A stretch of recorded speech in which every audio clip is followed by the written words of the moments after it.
you start drawing, make sure you have enough light to see what you're doing. Do this by sitting in a light place or turning on lights, preferably with a daylight bulb. And also make sure you have a hard and solid surface to draw on.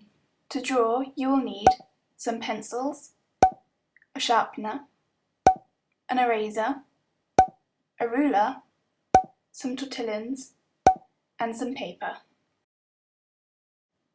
The pencils that I use are Derwent Academy pencils. I really like them. They range from about H to 6B, so it's a nice range from light to dark.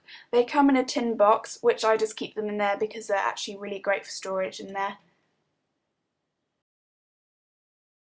I use just a basic metal sharpener, which is really useful.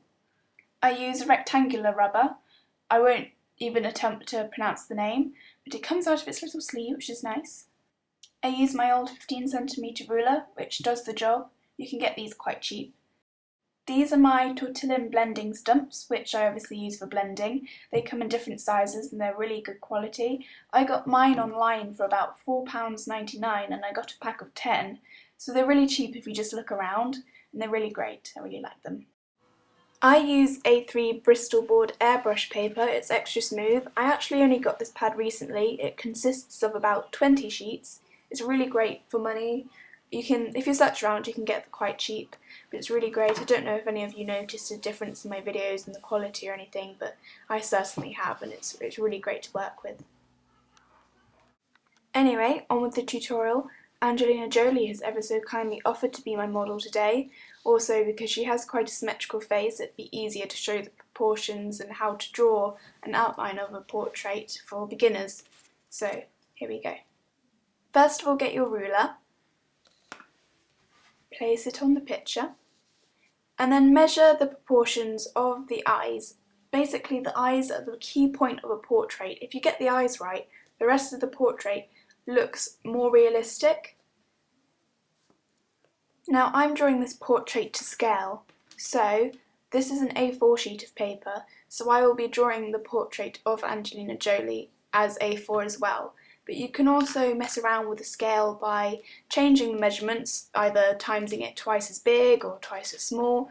You can choose whatever the portrait is. It might be a bit easier to do that if you're copying from a magazine, but it really is helpful to do this.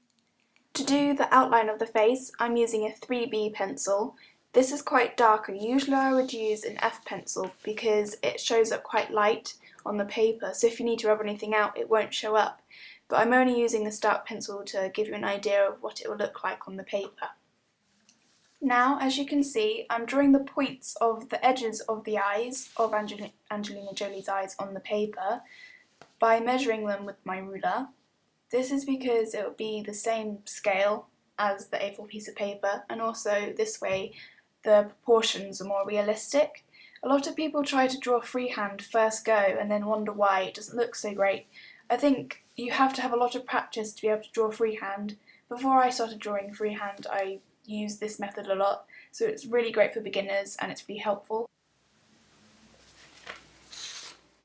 I'm just going to speed this part of the video up because it's basically me transferring the measurements and points from the photograph onto the piece of paper, so then I can begin to construct how the eyes would look. I think this method is great for developing later on to become a freehand drawer, because you're not completely relying on measurements as you are constructing the lines yourself, but just using points. A lot of the people on YouTube ask why I don't show my construction lines to begin with in the videos. A reason for that is because I usually like to spend a couple of hours or an hour or so on actually just getting the proportions right in my videos. Also because I usually use quite a light pencil and my webcam is really blurry, which I film on, the outlines of the drawing are actually really light and they don't actually show up on the webcam, so I didn't find it extremely necessary to show part of the video where you couldn't actually see what I was doing. I'm just finishing off the eyes now. Another method you could also use is the grid method. This is where you draw lines on the photograph and measure them from there and transfer them onto the piece. I think this would probably be harder than my method as it takes longer as well. I know some of you like to do the outline of the portrait just quickly so you can get straight onto the realistic details. But I think using the pointing method also helps better, as I said earlier, for developing onto a freehand drawer. As you can see now, I've moved on to drawing the outline of the mouth after just doing the nose, also using the point method, and so far the proportions are looking quite realistic. This is the final drawing. I did a quick sketch to show what the proportions look like. I hope you enjoyed this tutorial video and found it helpful. I would love to hear what you thought of it.